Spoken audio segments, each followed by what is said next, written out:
Esto es Subterfuge Radio.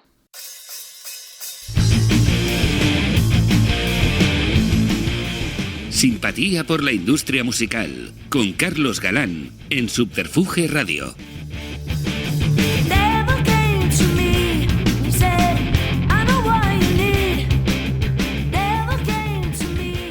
Bueno, pues bienvenidas y bienvenidos a una nueva entrega de Simpatía por la industria musical, el podcast producido por Subterfuge Radio, donde apenas suena música, pero es de música de todo lo que se habla. Y volvemos a intercambiar el estudio Alfonso Santiesteban de la calle Almirante de Madrid por el entorno del BIME, el encuentro de la música y aledaños, propulsado con esfuerzo y dedicación por el equipo de Astur, a los que de entrada agradezco la invitación y la disposición a cumplir casi un sueño. Porque el invitado de hoy ha ilustrado con melodías la adolescencia de muchos, solidificando las bases del compromiso social también de unos cuantos, pero sobre todo ha derrochado honestidad en todo lo que ha hecho, desde la trinchera que fuera, compartiéndola con generosidad y solidaridad con quien se acercara a ella. Sirva pues este humilde podcast que tan feliz me hace realizar, no solo para intentar glosar parte de esa experiencia vital que nuestro invitado de hoy en el entorno de la industria musical, sino también de agradecerle de manera pública y sincera haber aportado tanto y de tantísima calidad al que suscribe estas líneas. Así que un auténtico honor recibir hoy en Simpatía por la industria musical desde el BIME de Bilbao, bajo el dial digital de Subterfuge Radio, a la palabra y el testimonio de Fermín Muguruza. Bienvenido, Fermín. Es que ricasco.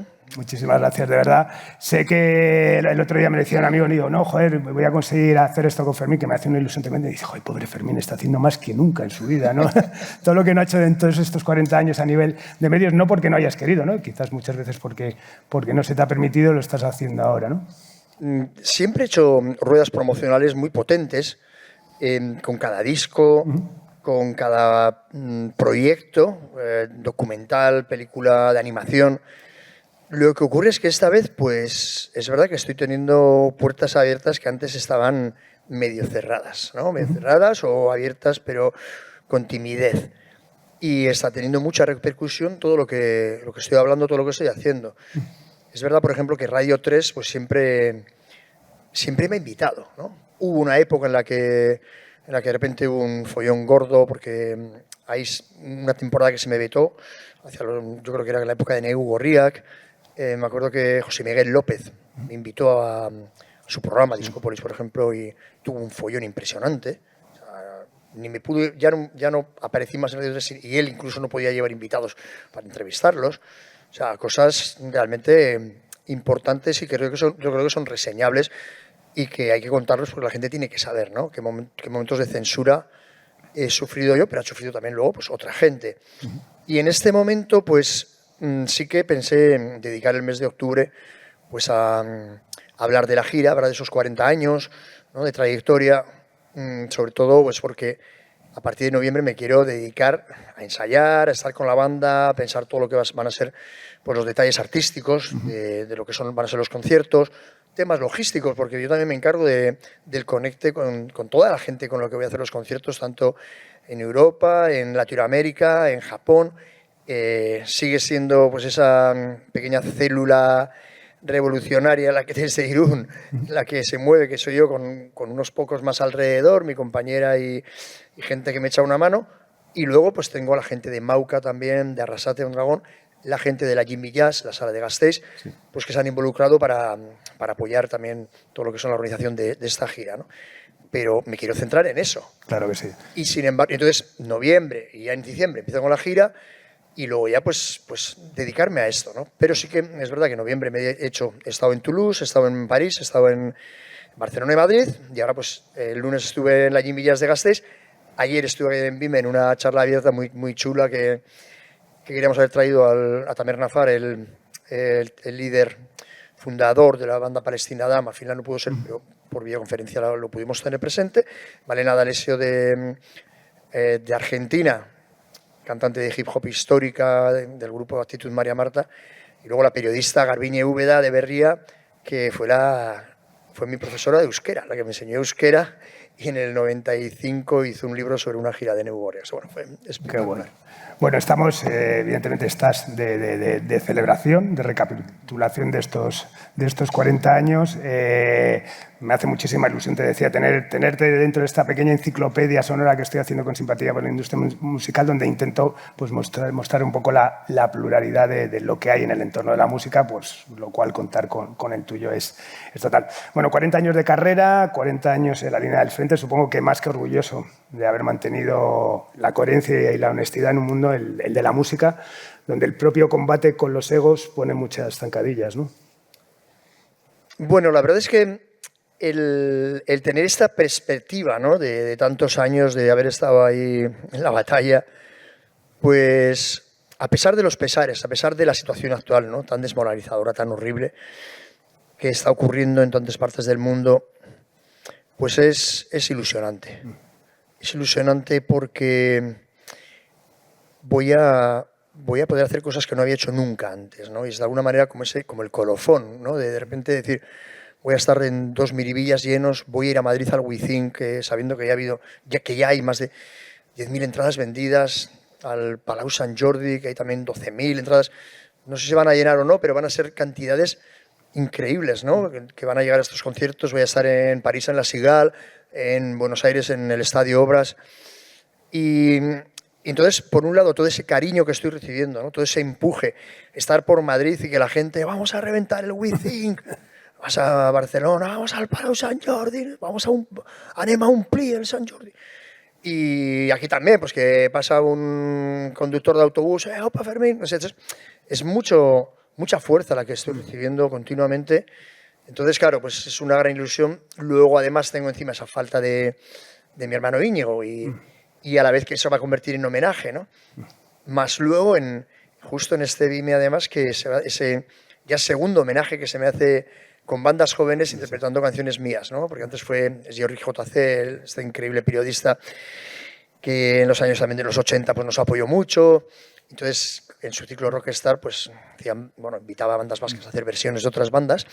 La primera banda vasca a la que se le homenajeó o a la que se le revisitó haciendo sus canciones fue Rupert Ordorica y el segundo fui yo, ya con 3 bandas hace 3 años. Y ahora la segunda vez va a ser aquí, dentro del Vime. Él mismo se ha encargado de coordinarlo con 3 bandas jóvenes que admiro muchísimo, que son Verde Prato, Nakar y Jofe. Y van a hacer temas míos de toda mi trayectoria, no sé cuáles van a ser además, pero los van a hacer. Entonces, claro, que para un artista, para un músico, que una nueva generación de músicos quieran participar en un evento de este tipo haciendo tus canciones, yo creo que es pues lo máximo, ¿no? No es que vayan a venir unos que vaya a ser una cosa de nostalgia de esos conciertos y tal, no, sino que va a ser una cosa intergeneracional y encima comienza con un homenaje de 3 bandas que son de mis favoritas, las que habían estado súper interesante, nueva escena vasca, haciendo ellos mis temas, ¿no? O sea, en ese sentido no puedo pedir más. Qué bien. Bueno, ya sabes que este podcast también se trata un poco de glosar la carrera de cada uno. Sé que estarás harto de hablar de muchas cosas de estas, pero bueno, me hace especial ilusión que tenerlo presente dentro de, ¿no? Si echamos la vista atrás a esos 40 años de, bueno, pues cuando inicia un poco la carrera con Cortatu, sí me gustaría saber un poco qué música, qué es lo que te motiva, qué motiva a Fermín Muguruza entrar, digamos, en la música, montar Cortatu, qué inquietudes musicales recuerdas como tus primeros acercamientos a esta.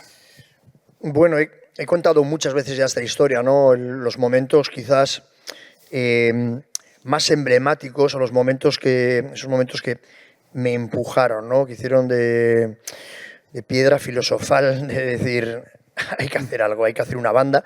Por supuesto fue ese concierto del año 81 con los Clash en Donosti, en el Velódromo, presentando el disco Sandinista, ¿no? Que empiezan con un colega que teníamos al que invitan para que toque el chistu, con Joe Stramer, diciendo que este concierto está dedicado a los jornaleros andaluces en huelga. Y ahora vais a escuchar la canción que no se escucha en las radios, y era un chisto tocando la canción que aquí llamamos el aurrescu, que es la canción de bienvenida. Acabar el aurrescu en el que ya estaba todo el mundo, imagínate que estábamos ya con puro fuego en el cuerpo, y de repente empezaron ya con el London Calling, ¿no? Pues claro, cosas de estas a uno le marcan, y de hecho a todos los vascos, a toda la escena vasca que estuvo en este concierto, pues le influenció muchísimo. Muchos de nosotros salimos haciendo grupos, y los grupos que ya estaban en activo, pues esto empujó o sea, fue una gasolina, digamos, preciada y preciosa para que los grupos pudiéramos seguir ahí, venga, ¿no? En plena combustión. Luego, en ese mismo año, precisamente en el 81, que yo estaba militando en los comités antinucleares, pues organizamos un concierto contra la central nuclear de Lemóniz en Aixerrota, muy cerquita de la central, de donde querían construir la central, que ya estaba, vamos, medio construida. Y vinieron a tocar muchos grupos como Leño, Bloque, de lo que era aquel rock cañero, ¿no? Y callejero. Y resulta que conseguimos traer también al grupo The Beat, este grupo del revival del ska, de la Two Town. Y ya conocíamos por haber escuchado pues, a los Specials, a Selecter, Madness, pero de repente verlos a estos The Beat actuando es que era como... ¡buah! Pues ya está, ¿no? Entonces yo muchas veces, Íñigo y yo decíamos las dos grandes referencias que eran Clash y Specials, aunque luego también nos teníamos que ir pues, a otras bandas, que otra gente, pues igual, para que entendieran que no eran solamente dos referencias, ¿no? Nosotros antes de los Clash ya estábamos escuchando a The Who, que era una de las grandes bandas de referencia, y de hecho, pues esas líneas de bajo del bajista de los Who pues nos inspiraron muchísimo, ¿no? Para ese bajo tan presente que tenía la banda Cortatu. No solamente de Who, sino que luego también los Jam. O sea, The Jam era una de nuestras bandas favoritas, ¿no? De hecho, hace poco pude ir a ver también al bajista de los Jam, que está en Bristol, tocaba con Selecter, que es una de las bandas del ska favoritas, y les vimos, fui a verlos para volver a escuchar también, porque había muerto Íñigo y me apetecía mucho ese tipo de reconciliación conmigo mismo y de recuerdo también de Íñigo viendo a los Jam, ¿no? A los Jam no, porque no eran los Jam completos, pero sí que esas líneas de bajo de los Jam. Incluso Stranglers también tenía unas líneas de bajo muy potentes, ¿no? Era una especie de circuito activo que le colocaban al bajo, que también lo hacíamos nosotros para que el bajo estuviera mucho más presente. No llegaba a sonar agudo, pero sí que los graves del bajo tenían una profundidad, tenían una repercusión mucho más acentuada que si fueran esos bajos del reggae que nosotros ya estábamos escuchando un montón, ¿no? De hecho, el reggae pues, siempre se ha denominado como la cultura del bajo, the bass culture. Y entonces, eso fue un poco todo el inicio, ¿no? El reggae siempre también lo habíamos tenido muy, muy presente. De hecho, pues tanto Marley, pero incluso luego también Peter Tosh y ya todas las bandas también de reggae inglesas, ¿no? Que eran muy combativas y que estaban junto al punk, ¿no? Como Steel Pulse, Doctor Alimentado o Aswad. Estas bandas nos iban llegando por Iparralde, en una tienda de Bayona que había, que traía estos discos y nosotros estábamos ahí muy clavados con el reggae y con el punk. Bueno, y un momento, bueno, Cortatu aparece, es el momento, bueno, que también aparece el embrión, ¿no? Un poco de lo que es el rock radical vasco, es decir, ese embrión anterior, que era el punk nihilista, sin compromiso, pues de alguna manera Cortatu, bueno, pues abandera, ¿no? Esa reivindicación del compromiso social con la música como telón de fondo, como por ejemplo Ertzainak hizo con el euskera, ¿no? O sea, realmente es eso, no es que sea una actitud, digamos, premeditada, pero sí eres consciente, bueno, que al final Cortatu prende una mecha, ¿no? Que hace que también los chavales, pues no solamente bailen pogo, beban y vivan, sino que además, bueno, tengan cierta conciencia social y también, bueno, pues al final aparezcan iniciativas también como es lo de Marcha de Borroca, ¿no? Donde al final se aglutinaba también lo que era la diversión y el hedonismo, pero también acompañado con un compromiso social, ¿no? Sí, nosotros de todas maneras estamos muy enmarcados en primer lugar en lo que era el punk que se estaba haciendo ya en Guipúzcoa, ¿no? Que para nosotros eran las grandes referencias. Era concretamente Odio y Basura desde Rentería y los RIP, que era a nosotros, vamos, era aparte que estéticamente también era muy impresionante ver a los RIP, ¿no? O sea, las canciones, la manera de tocarlas, era realmente una referencia impresionante, ¿no? Y luego teníamos a las Bulpes también ya en Vizcaya, teníamos a Escorbuto y teníamos a MCD, ¿no? Que MCD, o sea, es una banda que yo siempre reivindico porque era genial lo que hacían. Luego también había mucho humor, en lo que con nosotros también lo aplicábamos también en nuestro primer disco sobre todo.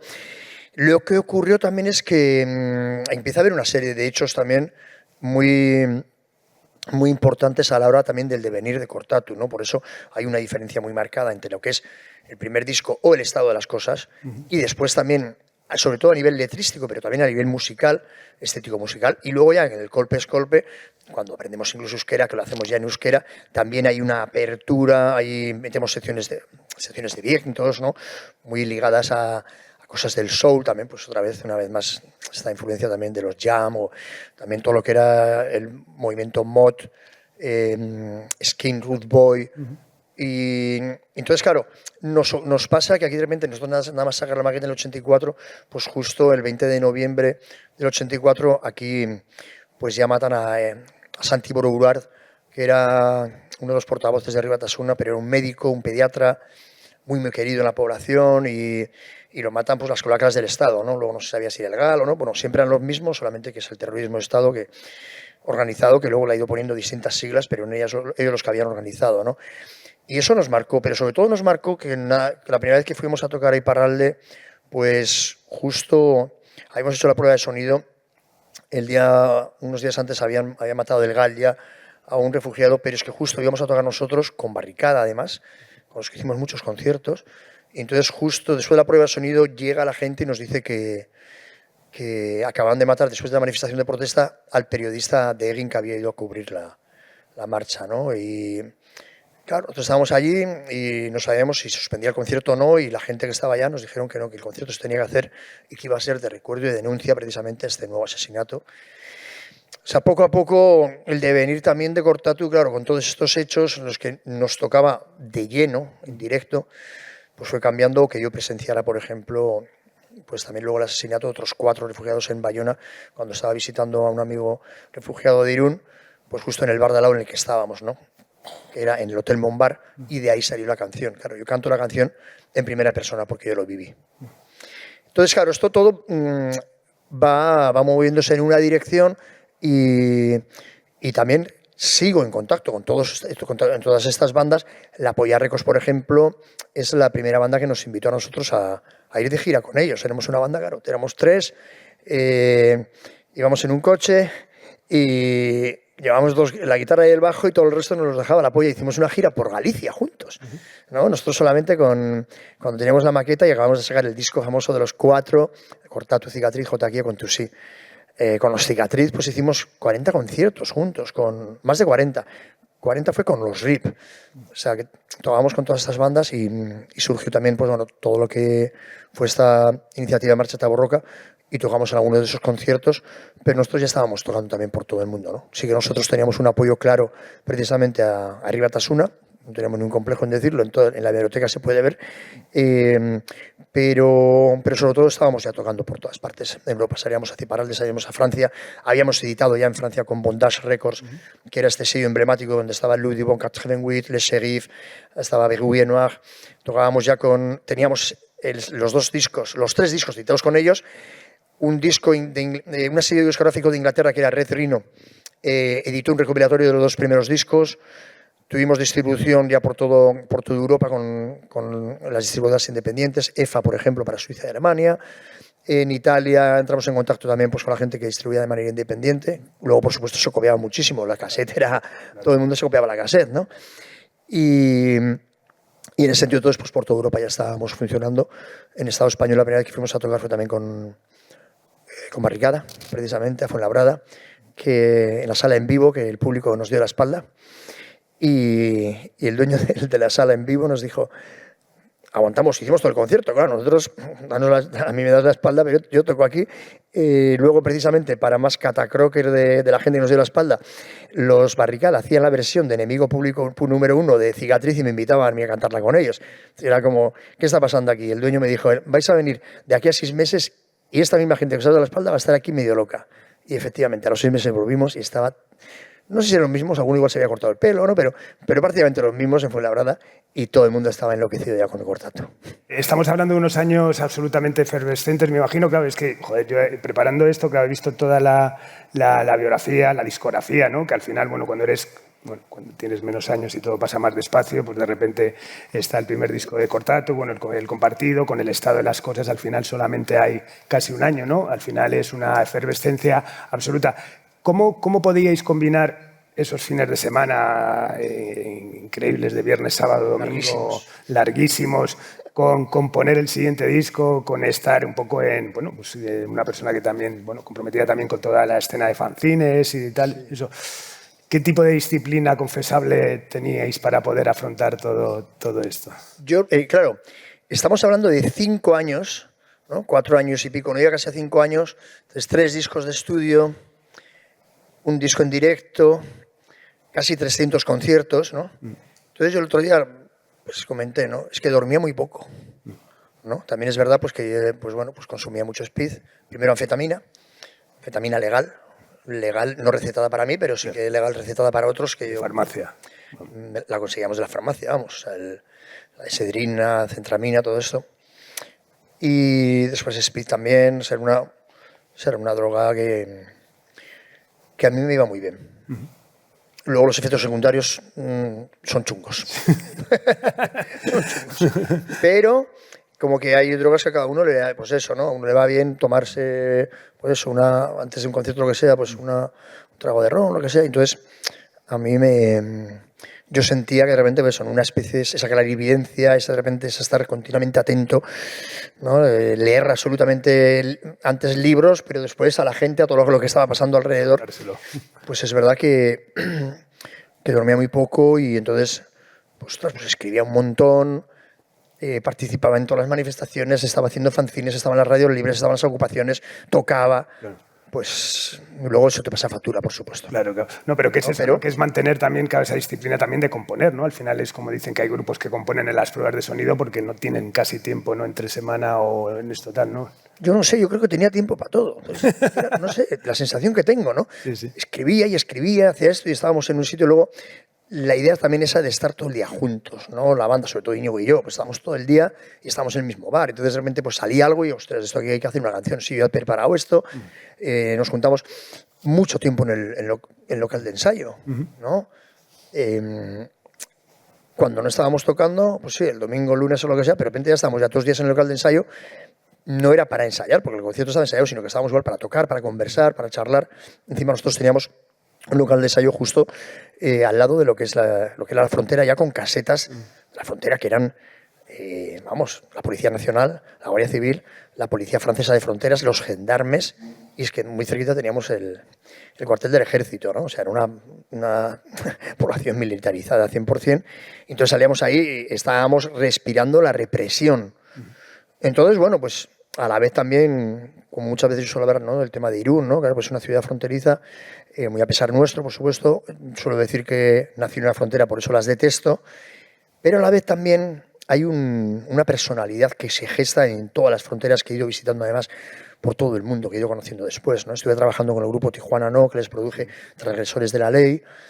Y claro, no podemos compararlo, ¿no? Es un monstruo de Tijuana con el monstruito de Irún, pero a la vez hay cosas comunes, ¿no? Porque hay una permeabilidad siempre en ese trasvase, en ese transitar de gente, en ese comunicar de alguna gente que tiene según pasa cosas que está dejando, que cuenta.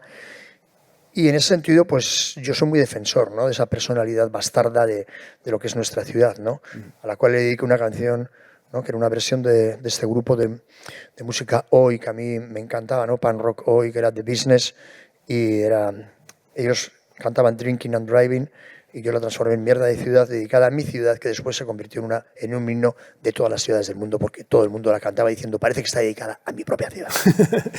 Bueno, ¿y cuándo y cómo decides cerrar la etapa Cortatu y arrancar con Negu Gorriak? Bueno, tiene mucho que ver precisamente con lo que te contaba antes, ¿no? Era tan intenso todo que empezamos también a de repente darnos cuenta que, claro, que estas drogas pues no tienen de repente pues una hoja que te avisa de los efectos secundarios, ¿no? Es una droga ilegal y por eso muchas veces yo siempre, de hecho la canción que luego tuvimos con Negu Gorriak, que usted quería, pues decía, ¿no? que necesitamos que se legalicen las drogas, que se sepan, que haya información sobre ellas y los efectos secundarios, sobre todo pues de esas travesías por el desierto que te provocaba de repente tantas noches sin dormir. El cansancio, ¿no? de esos años tan intensos, más luego también esa decisión nuestra, haber dicho vamos a acabar cantando en euskera, lo hemos cumplido, estamos cantando en euskera, hacemos el Azken Guda Danza y Cortatu ha dicho lo que tenía que decir. Así de simple. Íñigo y yo teníamos, claro, también había entrado ya en Kaki en acción, Kaki Arcarazo. Nosotros nos damos cuenta que en Euskal Herria no existía la figura del productor. Y nos fijábamos en grupos que nos parecían interesantes, que habían trabajado con productores, y vimos que uno de los nombres clave era Elvis Costello. Entonces Elvis Costello había hecho la producción del primer disco de Specials y había hecho también la producción del segundo disco de The Pose. que luego además encima se fue con la bajista. Bueno, pues dijimos, es que mira qué dos discazos tan impresionantes, ¿no? Y los ha producido este tipo, Elvis Costello. Entonces hay que buscar una figura de un productor, no le vamos a llamar a Elvis Costello, pero sí le vamos a llamar a Kaki Arcarazo, que hacía unos discos con EMEAC interesantísimos. Y entonces el tipo, cuando le llamamos, ¿no?, que nos interesaría hablar con él para a ver si quería producirnos el disco, un disco además que íbamos a hacer en euskera, y también nos podía ayudar a nivel de fonética, a nivel de musicalidad del euskera, ¿no? Pues él es un experto también. Y entonces llegó al ensayo, a ese local que te digo que estaba enfrente de la frontera, pues con un amplificador y su guitarra. Y ahí se puso el amplificador, se enchufó y seguíamos tocando nosotros las canciones, también iba haciendo sus cositas y tal. Bueno, se convirtió en el cuarto miembro de Cortatu y claro, él tiene un bagaje musical impresionante y encima coincidía muchas cosas con nosotros, ¿no? Todo lo que era el soul, todo lo que era el funky. Incluso ya estábamos empezando a escuchar también hip hop porque en el 87 ya se había publicado el primer disco de Public Enemy, que yo agarré un patch de Public Enemy, me lo cosí también en mi bomber roja de Red Skin. Y pensamos, pues bueno, si hacemos algo te avisamos también. Entonces Íñigo y yo nos tomamos un tiempo de descanso. Yo entré a crear la radio de Egin, del periódico Egin. Íñigo se fue a la Nicaragua sandinista de brigadista.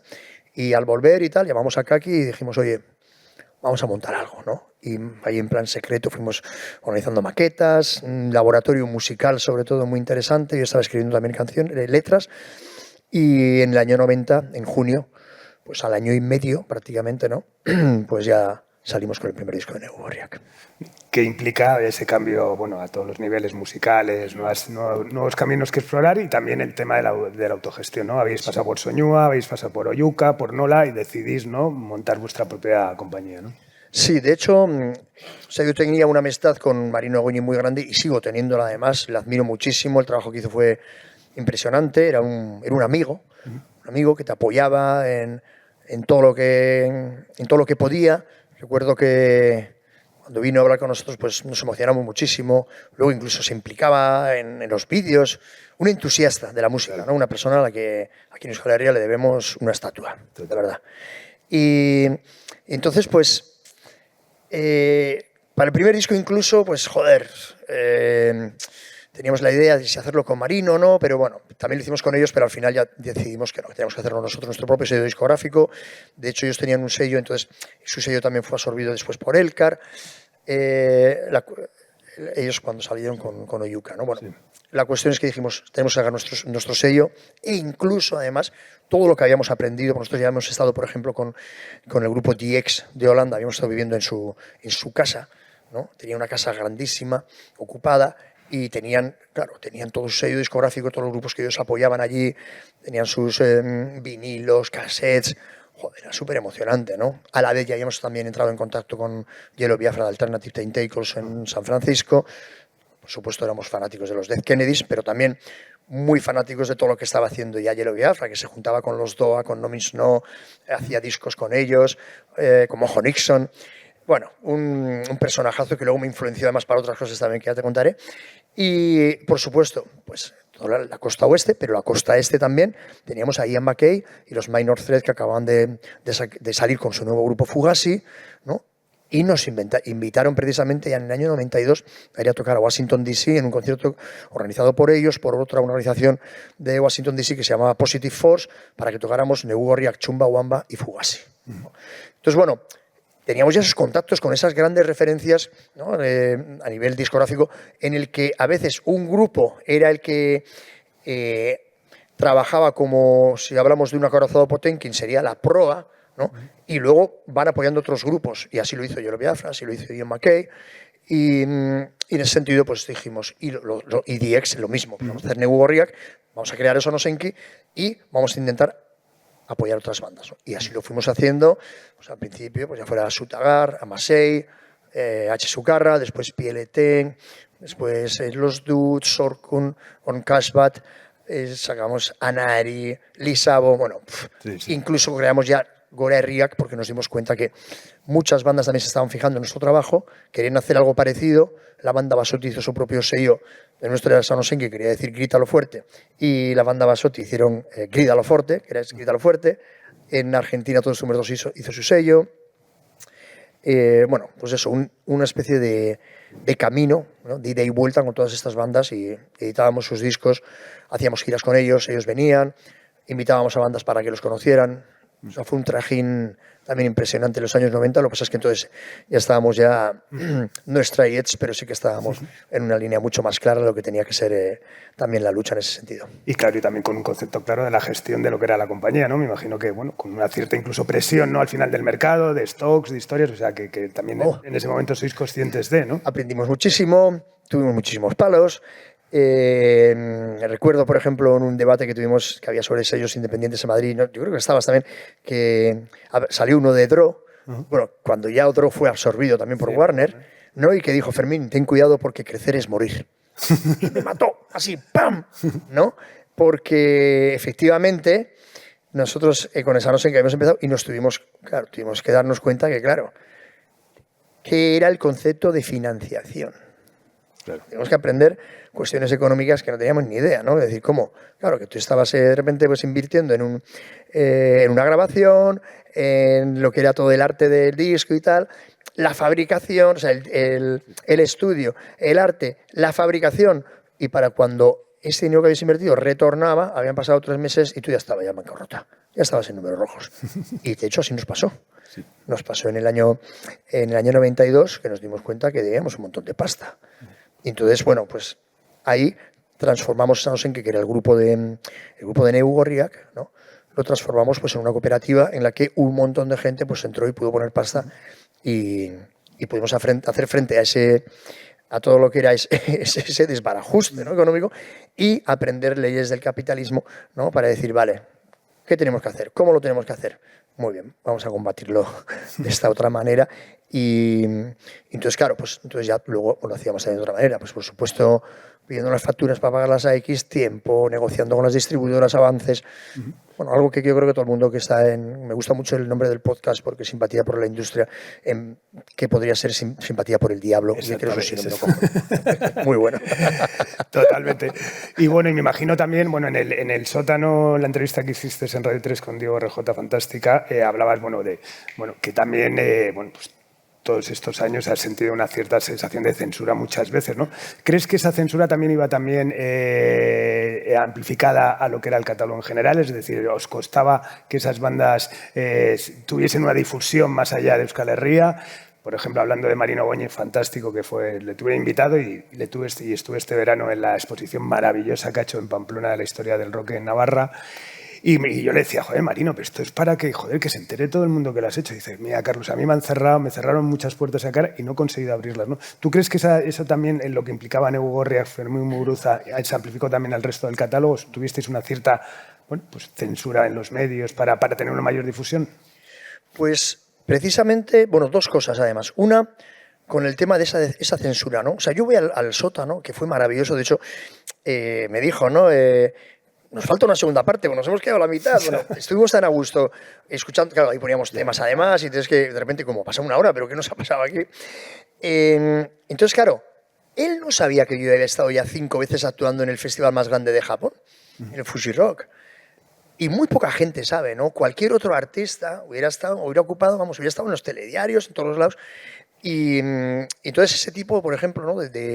de repercusión que ha tenido lo que yo he hecho, de las giras internacionales que he hecho cantando en euskera, pues en muchos sitios no ha tenido ningún tipo después de reflejo, ¿no? O sea, ha salido, se ha quedado ahí en el underground porque no interesaba precisamente, porque no es un buen ejemplo.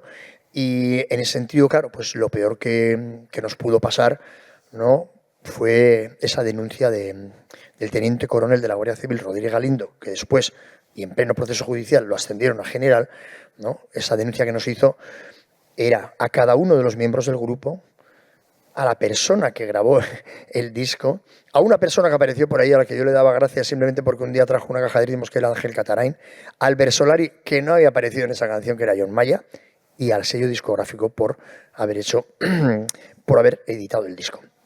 Claro, nosotros cuando hacemos la campaña, o sea, nosotros, por ejemplo, claro, estamos haciendo una campaña de solidaridad porque un proceso judicial de este calibre tiene un coste muy alto, ¿no? Y entonces, cuando salió en nuestra contra, había una cosa, nosotros nos podíamos declarar absolventes. Bueno, no teníamos nada en propiedad, pero el sello discográfico tenía másters y se podía hacer una valoración de esos másters, ¿no? Y podían acabar esos másters siendo propiedad de Inchaurrondo. Entonces, claro, ahí es cuando, eso te estoy contando palabras de nuestro abogado Miguel Castells, ¿no? Un histórico que estuvo en el proceso de Burgos durante el franquismo, bueno, una persona que ahora mismo con 92 años sigue en activo, bueno, una persona que había ganado precisamente ya un proceso judicial con respecto a la libertad de expresión que le duró 12 años llegando a Europa, ¿no? Al Consejo Europeo, y ahí dictó a su favor. Por eso nos dijo, si tenemos que ir, vamos a ir hasta Europa, ¿no? Nosotros, nuestro recorrido empezó en primera instancia, después fue audiencia provincial y después fue el Tribunal Supremo. Podía ir al Constitucional y después a Europa. Podíamos estar todavía, bueno, hasta 3 años más todavía de juicios. Duró 8 años el proceso judicial. Y entonces, durante esos 8 años, nosotros teníamos que conseguir esa pasta, esos 15 millones que nos pedía, ¿no? Porque Miguel Castells nos decía, teníamos que tenerlos porque si nos lo piden los tenemos que pagar porque si no se quedan con los másters y se cierra Sanosenki.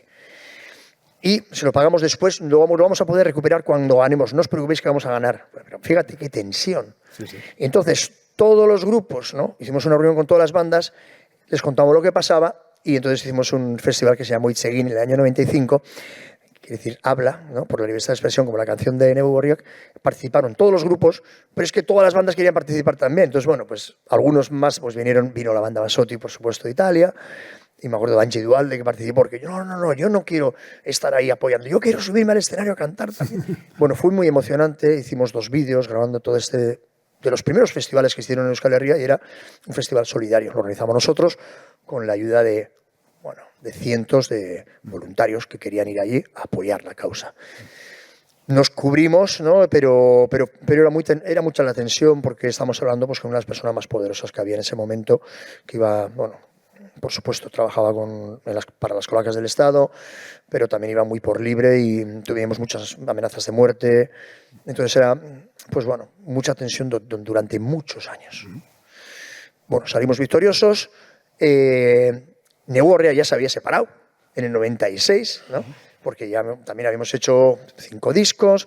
Hicimos un disco de despedida, en vez de ser en directo, lo hicimos con las bandas sonoras de nuestra vida, haciendo versiones de todas estas bandas. Y lo que sí dijimos es que paraba nuestra actividad, pero cuando ganáramos el juicio contra Galindo nos reuniríamos de nuevo, que es como hicimos en el 2001. Hicimos esos conciertos apoteósicos y decidimos cerrar Sanosenki. Sanosenki se queda blindado. Era un momento también complicado, era un momento ya en el que estaba Aznar. De hecho, al poco tiempo cerraron el Egunkaria y creo que tuvimos una buena decisión de decir, este catálogo está blindado. Y a partir de ahí ya tomó el relevo Metak, ¿no? Yo dejé la dirección también. Es verdad que también estaba un poco cansado, pues había un desgaste terrible todos esos 10 años dirigiendo un sello discográfico, entonces dejé también la dirección. Estaba muy cercano siempre, pero ya no era yo el... Ahí estaba Martínez. Ahí estaba Íñigo Martínez, estaba Jitu. Sí. Estaba Leire Zugasti, estaba, Bione Uranoa, estaba también Carmele Rivas, Joseba Ponce, también, una persona también para diseño. Y, fueron unos años también muy interesantes. Muy complicados, ¿no? Porque, claro, Metak, que ya coincide con tu carrera en solitario también, pues es un momento súper complicado a nivel industria. Viviste lo de Sanosenki, el desconocimiento de montar una compañía y todo lo que implica el desbarajuste financiero, etcétera. Pero claro, en el 2001 estamos hablando de todo el inicio del tema de las descargas, de como tal, y que incluso, que vosotros planteasteis, creo que fuisteis los primeros en plantear el tema de la descarga libre, pero que al final no cuajó, ¿no? Porque, no dejaba de ser, es un campo sin vallas, ¿no? Donde todo el mundo consumía. ¿Cuál es tu percepción como también? Sí, nosotros tuvimos ahí una pelea muy grande con mucha gente. Creo que contigo también teníamos discusiones, pero esto, era un momento de probar cosas, ¿no? Entonces ya mucha gente le contaba, a ver, claro, por un lado no podíamos permitir que una gente se lucrara de nuestro trabajo, pero por otro lado yo defendía que si nosotros habíamos estado en Latinoamérica era gracias a la piratería. Se decía, la piratería no mata la música, la está copiando, la está reproduciendo, ¿no? Pero también hay una contradicción con ese sentido de repente de gente que, claro, pero que no se lucre ese de ahí al lado, ¿no? A costa de nuestro trabajo. Entonces, teníamos esa idea de, la gente que se quiera comprar el disco se lo quiera comprar, el que se lo quiera descargar, que se lo descargue. Pero claro, pues en ese momento también Metak sufrió también pues todo el tema de la digitalización. Entonces, bueno, un momento de zozobra en el que, claro, se vendieron mucho menos discos, muchos menos vinilos, pues era la crisis también de vinilos, bueno, sí. Claro, fue el CD ya era más caro también. Y entonces fue un momento muy difícil y aguantaron 5 años y decidieron también cerrar Metal, ¿no? Entonces, bueno, Joan y todo, cuando cerraron, yo creé mi propio sello discográfico, que encima se ha convertido también en productora cinematográfica, se llama Talca Records and Films. Salí justo con el disco que hice en Jamaica. Miré igual de producir alguna banda también, pero ya no podía. Ya es demasiado lo que estoy haciendo, luego películas y todo. Entonces sí que se ha convertido en nuestra plataforma. De hecho, ahora para editar discos también pues busco aliados estratégicos, pues por ejemplo con Elcar, porque ya no estoy para llamar a una fábrica, a decirle, oye, me fabricas 2.000, 3.000 discos. Y entonces, bueno, pues ellos me hacen este trabajo que es necesario, por supuesto, ¿no? Entonces, en ese sentido, pues ellos son mis aliados estratégicos. Por otro lado, para hacer películas también me alío, por ejemplo, pues ya si es para hacer animación, pues igual pues con un estudio de animación que hay en Donosti, para que sean ellos también lo que hagan esa parte burocrática. Nosotros intentar centrarnos un poco más en lo artístico, aunque siempre estamos supervisando absolutamente todo. O si estamos haciendo un documental, ahí sí que nosotros ya tenemos mucha experiencia y lo hacemos nosotros. Hicimos una serie para Al Jazeera de 11 documentales en los países árabes. Claro, ahí aprendimos también, pues bueno, latín y griego, ¿no? De lo que era la industria cinematográfica, lo que sería en el documental, moverte en el terreno, buscar productores de cada país, en los países árabes además, ¿no? O sea que era todo muy difícil porque eran encima dictaduras militares, bueno. Que hemos ido aprendiendo por el camino, hemos ido aprendiendo todo lo que íbamos haciendo y seguimos todavía aprendiendo, ¿no? Hoy en día, pues de repente ahora que vuelve otra vez el vinilo, joder, pues vamos a reeditar estos vinilos porque estamos viendo gente, ¿no?, que está revendiendo discos nuestros, que igual los ha conseguido, yo que sé de dónde, que ya no los quiero, que alguien se los ha pasado, o se los ha regalado, o se los ha vendido a un precio justo y los están vendiendo por un pastón. Vamos a reeditarlos al precio, pues bueno, pues más también, bueno, pues más ajustable posible. Entonces hemos reeditado todos los discos de Cortatu, todos los de Neu Gorriak y todos los discos de mis discografía. De hecho, este año acabamos de reeditar el disco que grabé en Jamaica porque no lo llegamos a editar en vinilo. Un disco que realmente pedía el vinilo y lo hemos sacado ahora en un vinilo doble, una edición súper chula. Lo hemos editado en el 2024. Bueno, vienes evidentemente del formato, disfrutamos del vinilo y de los formatos, pero bueno, evidentemente ahora el artista vive bueno, de las plataformas digitales, que es al final la que da combustible para mantener las carreras, ¿no? Eso ha generado también pues que bueno, el artista también tenga que estar ciertamente... Habla, y yo ya sé que tú estás en un plano más inconformista, ¿no? Pero de esa dependencia que te generan las plataformas también, pues de estar generando contenidos constantemente, ¿no? Si no generas contenidos, si no alimentas a la bestia, no estás, ¿no? ¿Cuál es tu percepción al respecto? Sobre todo, más que nada, yo sé que bueno, tú en el punto que estás ya estos 40 años, evidentemente ves las cosas con la perspectiva que hay que verla, ¿no? Pero bueno, viendo también los chavales cómo tienen esa dependencia al final, ¿crees que al final esa de repente que la industria, ese pico que parecía que desaparecía, ¿no? Ese 2001 donde bueno, pues el formato desaparecía, lo digital no crecía, de repente que ahora se haya convertido en esa dependencia de tanto de generar contenidos constantemente, que al final, bueno, pues tú mismo te dirán, oye, tienes que generar contenidos porque para tal bolo, tienes que tal esto, ¿no? Esa dependencia, ¿la ves, la sientes? Bueno, de hecho, el otro día me comentaron, por a veces no hago mucho caso, pero yo soy muy activo en las redes. Intento ser lo menos activo posible a nivel privado o personal, de mi vida personal, aunque también, pues como lo personal es político, al final también la mayor parte de las cosas personales que estoy haciendo son públicas, ¿no? Muchas cosas, pero luego si no... Si yo me voy al monte no pongo que me he subido al Chindoki, ¿no? Esta es mi parcela en la que yo respiro. Pero, e intento además tener momentos en los que de no publicar cosas, ¿no? Pero el otro día me dijo una amiga, me dice, joder, pero ¿sabes lo que pasa? Que esas redes premian el hecho de que estés publicado continuamente. Si no publicas mucho, tiene menos visibilidad. Sí. Claro, digo, joder, tengo, 100 y pico mil seguidores en el Facebook, claro, que es lo primero que salió, entonces... que era una herramienta que sobre todo a los músicos nos vino muy bien para enterarnos de conciertos, tal, ya no teníamos por qué consumir algunas revistas musicales o periódicos y de repente nos comunicábamos directamente, ¿no? En ese sentido, sabiendo y siendo conscientes precisamente de quiénes son los dueños, para qué se está haciendo todas estas redes sociales precisamente, ¿no? Para obtener ahora para tener toda esa información que nos están sacando de lo que nos gusta, lo que no nos gusta, esta conexión ahora terrible, ¿no? Que estás buscando un viaje para irte la semana que viene a Berlín y te metes en el Facebook y te están ofreciendo un viaje a Berlín. ¿Pero qué está pasando? A veces incluso que estás hablando con alguien, joder, me gustaría mucho la semana que viene ir a ver a este concierto que están tocando en Roma y de repente te aparece hablado solamente y dices, ¿qué espías hay aquí, no? ¿Qué está pasando? Entonces, claro, yo también tengo una dependencia con esto. O sea, tengo que anunciar las cosas. Vamos, por ejemplo, cuando yo quería hacer este concierto en Miribilla, ¿no? De celebración de los 40 años, era justo alrededor además del cumpleaños de Íñigo, de mi hermano, ¿no? El 17 de diciembre, entonces un 20 de diciembre, pues ahí o lo anunciaba por las redes o si no, también hice entrevistas, por supuesto, ¿no? Pero el grueso de mi público objetivo está ahí, ¿no? Y eso los que de repente respondieron como diciendo, ¡bam! Lo vamos a reventar, ya puedes hacer otro, ya puedes hacer una gira. Y entonces esa comunicación con esta gente a mí me pareció muy positiva. Una gente que criticó mucho, no puede ser que hagas esto, que no hagas más conciertos, necesitamos que vengas a Barcelona, que vengas a Madrid, que vengas a París. Y eso también me empujó a mí a decidir precisamente hacer una gira, ¿no? Incluso anunciarla antes del verano para no tener esa presión, para decir, cuando se vendió el segundo Miribilla, ya cuando eran ya 16.000 personas, 8.000 y 8.000, dije, en cuanto pueda, ya desde ya me pongo a estudiar qué propuestas podemos hacer para el 2025. Y entonces, los 2 meses me dediqué a viajar a Madrid para estar en el WeThink, en un concierto de NoFX que actuaba allí, pues. Y entonces, pues para hablar con la gente de WeThink, me fui al Palau Sant Jordi, me fui a París para hablar con la productora que ahora está en Burdeos, en Bordeaux, pero bueno, pues para ver si me gustaría hacer 4 conciertos en Francia. O sea, recibí todo en 2 meses, ¿no?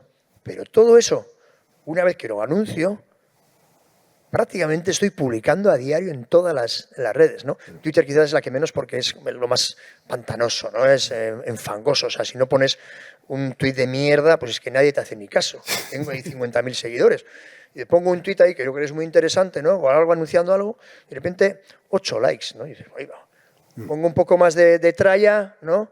Y de repente, ¡pam!, ¿no? Ahí va. O sea, bueno, es una cosa odiosa y encima Elon Musk, este tipo haciendo campaña por Donald Trump, me aparecen sus tweets todo el rato. Pero si no te sigo, es un normal, déjame en paz.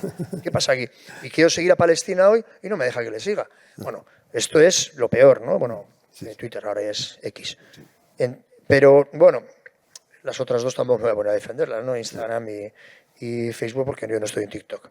Pero bueno, al final es utilizarlo como vía de difusión, ¿no? Por ejemplo, creo que en Black is Belcha lo hiciste muy bien, porque bueno, al final ya has conocido que bueno, al final un lanzamiento cinematográfico es complicado, muchas veces tiene un proceso muy largo, se estrena y muere, ¿no? Y en tu caso, bueno, has sabido amplificarlo ya no solamente por la edición del cómic y tal, ¿no? Sino que has hecho un marketing de guerrilla, pero muy basado, ¿no? en las redes y que, bueno, pues que al final todo el mundo se enteró de que existía, ¿no? Sí, de hecho duró casi un año, ¿no? Exacto. Un año el que, claro, pero tiene que ir acompañado de acción, en mi caso por lo menos, ¿no? Por eso cuando he dicho era marketing de guerrilla, efectivamente, es que era así, porque nosotros íbamos a presentar la película y entonces la presentábamos. Casi hicimos 100 presentaciones, pero es la única manera a nivel cinematográfico que nosotros podemos hacer, porque estamos haciéndolo con una compañía que es de casa, ¿no? Y entonces iba acompañado de pequeños vídeos igual cortitos que hacíamos, de la película o de los sitios que visitábamos. De hecho, el experimento que nosotros hicimos mayor, ¿no? En tema de redes fue en la gira del 2013, la última gira que yo hice. Ahí metimos dentro de la gira a Daniel Gómez, un chico de Madrid que yo lo conocí súper activista, que estaba todo el día grabando cosas, y le dije, mira, te llevamos en la gira y vas grabando cosas de la gira y luego con eso también hacemos un documental, ¿no? Y entonces, cada día que hacíamos, según llegábamos a un sitio, nos grababa a la gente que nos venía a recibir, grababa un pedacito del concierto y eran vídeos de 1 minuto porque sabíamos que lo que podíamos incluir precisamente, todavía Instagram no estaba muy activo, pero todo en Facebook, pues era 1 minuto, lo dejábamos luego en YouTube. que luego nos hemos dado cuenta que si subes algo a YouTube, si copias de YouTube al Facebook, no tiene tantas visitas porque están peleados también Facebook con YouTube. Bueno, aprendíamos mucho, pero fuimos de los primeros que llevamos a una persona también dentro de la gira para que fuera retransmitiéndola en directo, ¿no? Ese 2.0, hacerlo real y entrevistando a la gente. Bueno, fue muy emocionante para nosotros también, ¿no? Porque era cada noche, luego llegaba ahí después del concierto y venía, mira lo que tengo aquí grabado y tal, lo mirábamos, lo editaba, ¿no? Y lo subía a la red la misma noche. Y fue muy emocionante, ¿no? Y luego resulta que ahora es lo que está haciendo todo el mundo. Hace un concierto y ya está grabando el videíto y tal, pero nosotros lo hicimos en el 2013 y fue muy interesante porque ahí vimos también cómo funcionaba todo, ¿no? Incluso nos poníamos a ver, claro, pero espera un momento, que vamos a anunciar esto, pero es que en Latinoamérica, joder, hay que quitarle 5 horas, 6 horas, 7 horas, y para Japón hay que añadirle cuál es la hora, la mejor hora. Bueno, lo pasábamos bomba también nosotros haciendo este estudio y como, bueno, nuestros seguidores cuándo se van a enterar o no. Y claro, tuvimos de repente un montón de seguidores que estaban siguiendo la gira, que estaban deseando que llegara a su ciudad, cuando le veían a Dani y tal, sigo todos los vídeos que haces, qué guay. Pero es verdad que, claro, eso te provoca, bueno, pues un trabajo más. Totalmente.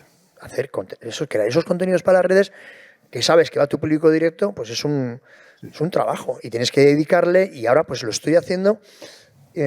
Pues bueno, pues que estuve el lunes estuve en la Jimmy Jazz haciendo un debate sobre arte y política, pues subiendo también los vídeos las fotos que ellos hicieron, y sobre todo ahora, por ejemplo, para anunciar las bandas que estoy invitando a que vengan, pues lo hago todo a través de las redes, y ahí cuento pues por qué les invito, de qué les conozco, pongo fotos de los grupos. O sea, en ese sentido soy muy activo en estas redes porque es el canal más directo que tengo. Es verdad también que estoy haciendo entrevistas, comparto las entrevistas también, cuando salga esta la compartiré también en las redes, bueno, sobre todo en Facebook, porque luego puedo compartir igual también en Instagram, es mucho más difícil, no hay un link directo, ¿no? O la compartiré pues eso en X, pero estoy en activo y yo creo que hasta el 4 de octubre del año que viene, que se acabará la gira, voy a seguir activo. Luego intentaré desaparecer. Pero desaparecer total. Durante meses, ¿no? Voy a intentar, porque también muchas veces las redes son, claro, de repente son, ostras, un canal de difusión muy interesante para el activismo. Entonces, si hay cualquier manifestación, con el tema de Palestina ahora mismo, cosas que me parecen interesantes, también yo las amplifico. Claro. De hecho, mucha gente me pide, joder, Fermín, ¿nos retuiteas esto? Y yo lo hago, ¿no? Porque de mil amores, porque estoy también de acuerdo y quiero que eso se difunda. Entonces, esa participación, ese estar ahí, pues también lo hago, ¿no? Pero sí que a partir del 4 de octubre del año que viene intentaré desintoxicarme un poco, relajarme, descansar. Que te lo habrás ganado También, eso. Vienen unos y también, meses importantes. te digo la realidad, también es bonito, joder, gente además de una edad o gente más joven, lo que sea, comentarios que te hacen, tal, a ver cuando vienes aquí deseando estar en el aquelarre antifascista de Madrid, en el WeThink, o vamos a intentar llenar el campo de fútbol de Anoeta, ahora que probablemente ya a finales del mes de noviembre tengamos que abrir ya toda la segunda grada, ¿no? Con casi 25.000 personas que vamos a tener ya. El 14 de junio voy a estar en un campo de fútbol, ¿no? En Donostia, ¿cómo podía haber pensado yo algo así tan inmenso? Entonces intentaremos que sea un concierto muy reivindicativo. Es la primera vez que un músico en euskera va a un campo de fútbol, y vamos a intentar pues que sea una fiesta colectiva de toda nuestra escena, pero también de la escena mundial. Intentaremos traer a los DAM de Palestina, que ayer pues eso, tuvieron que entrar aquí pues a través de una videollamada, porque no se les pudo traer porque se ha cerrado el espacio aéreo, ¿no? Bueno, estamos ahí todavía maquinando porque nos queda tiempo, pero creo que vamos a organizar algo que sea al estilo, ¿sabes? Este concierto que se hizo del sello Stax, ¿no? Cuando fueron el aniversario de los distribuidores de Watch, entonces le llamaron Watch Stax. Entonces aparecían todos los músicos del sello discográfico, hasta el reverendo Jackson estuvo ahí haciendo un discurso, bueno, pues algo así. O como el famoso también concierto que hicieron en Harlem, que tuvieron que hacer de seguridad los Panteras Negras, en la que de repente todos los artistas de la Tanla, Motown, estuvieron ahí tocando justo antes de Woodstock, ¿no? En el año 68. Bueno, ahí estaremos, ya tenemos nuestras entradas, o sea que en mi caso nos veremos en Madrid. Nada, por terminar, que sé que tienes una agenda completita, y que te agradezco muchísimo otra vez que hayas estado. simplemente es eso, hablamos de ese concierto que va a haber, en mi caso en de Madrid, lo que va a haber en Sant Jordi, en Barcelona, en Santiago, etcétera. Yo estoy seguro que va a ir muchísima gente joven, o sea, estoy más que convencido. Pero ¿cuál es tu percepción al final, que ha sido tu fanbase siempre, la juventud ahora mismo? ¿Crees que está demasiado globalizada en el sentido de los gustos, y que la música influye a nivel compromiso menos de lo que influía hace 30 años? El estado del bienestar ha hecho que también que la gente utilice, pues al final, la expresión artística, ya no hablo de música, sino incluso otros canales, como forma de protesta, o directamente se ha inculcado que no hace falta protestar, que está todo bien. Sí, bueno, yo lo que creo que tiene que ir mutando todo, y creo que además los nuevos discursos, ¿no?, de lo que tiene que ser precisamente la confrontación, ¿no?, con un sistema que te está oprimiendo, que te está precarizando la vida, que es precisamente estructuralmente hablando, ya no solamente racista, es sexista. Entonces, o sea, tiene que haber una respuesta. Lo que ocurre es que ya el formato tanto musical como el formato también estético tiene que ser distinto. No tiene por qué ser explícito como es en distintas épocas, ¿no? Yo muchas veces hablaba también, me decía, no, pero es que el punk, y le decía, espera un momento, los Smiths son los primeros que cantaban que querían ver el cuello cortado de Margaret Thatcher. O sea, Margaret Thatcher ya está muerta y tal. O sea, eran los primeros, y era un grupo de pop, ¿no? Y también los House Martins, todas estas bandas eran comprometidísimas, ¿no? Entonces, Paul Weller, que ha hablado antes de los Jam, o sea, ese fue el que convocó precisamente a la Red Edge, que era la cuña roja, ¿no? Precisamente para sacar a todo lo que era la derecha en Inglaterra, y va a intentar otra vez, pues, recuperar, pues, la izquierda volviera al Parlamento, bueno, pues, y cantaba pop también, ¿no? O sea, no estamos hablando de los Jam, sino estamos hablando de Paul Weller en los discos ya que luego hizo su trayectoria en solitario. Entonces, en ese sentido, no hay un formato de música que es el combativo. No estoy de acuerdo. Hay un montón de músicas distintas, precisamente de Pink, además de quien las esté haciendo, de repente, ostras, pues que, joder, son completamente, ostras, son punta de lanza, ¿no? Aunque la evolución de Rubén Blades haya sido lo que haya sido después, pues las canciones de Rubén Blades, tú dices la salsa, pues había salsa que era precisamente puro hedonismo, y había salsa de repente como las canciones de Rubén Blades, que eran impresionantes, ¿no? Cuando cantaba Desapariciones, te cantaba... bueno, todos vuelven en una versión de los Bam Bam, precisamente cubanos, pero vamos, hasta Pedro Navaja, ¿no? Esa crónica que tenía, la verdad que eso era, al final, realmente la crónica de lo que está pasando en el status quo. Esto es el estado de las cosas de lo que estamos viviendo, ¿no? Y en ese sentido, las bandas nuevas, pues tienen que explorar precisamente esos nuevos caminos, y tienen que utilizar las nuevas herramientas que tienen. Si tienen el autotune, pues tienen el autotune. Nosotros no utilizábamos, pero utilizábamos la distorsión, y utilizábamos el grito, y ellos utilizan el autotune para transformar precisamente como recurso la voz. Y en cuanto a letras también tienen que explorar nuevos caminos. Por eso, en ese sentido, yo estoy súper contento de esa nueva escena vasca que está saliendo ahora mismo, cantando encima en euskera, la mayor parte de ella, y haciendo cosas impresionantes, ¿no? Han pegado de repente un giro que es muy emocionante. Está el núcleo prácticamente así, el epicentro de todo este movimiento lo tenemos ahora en Iruña, en Pamplona, con unos Chin Mafia que ahora se despiden, pero que van a salir luego después también, seguro, con proyectos en solitario, pero donde tenemos a Jofe, donde tenemos a Ibil Bedi. Olaya Intziarte no está en Iruña, pero sí que está viviendo ahora en Iruña, porque está muy cerca. Ella es de Oronoz Mugaire, en una zona justo del Alto Bidasoa. Pero después tenemos a los Merina Gris. Tenemos a la J. Martín, Merina Gris en Donosti, J. Martín en Vizcaya. Tenemos una serie de bandas, o sea, y cada día están saliendo nuevas bandas. Ayer vi el comienzo de los SS y me pareció impresionante también, ¿no? O sea que tenemos una nueva escena en Euskal Herria que es espectacular, ¿no? Y que es nueva a nivel también musical, con nueva propuesta estética, y que a nivel de letras también, pues nos están proponiendo cosas distintas, ¿no? Y eso es lo mejor que nos puede pasar. Yo, como ejemplo, le ponía el otro en una entrevista, que no sé en cuál, porque tengo una pequeña borrachera de entrevistas, hablaba de cómo de repente la old school del hip hop, de repente con Public Enemy, con NWA, ¿no? Con Dr. Dre. Entonces, pues imagínate, ¿no? Pues iban a una manifestación y cuando llega la policía pues le gritarían fight the power o fuck the police. Y sin embargo, en las últimas manifestaciones estas de Black Lives Matter, les veías a la gente gritando everything is gonna be alright, de Kendrick Lamar.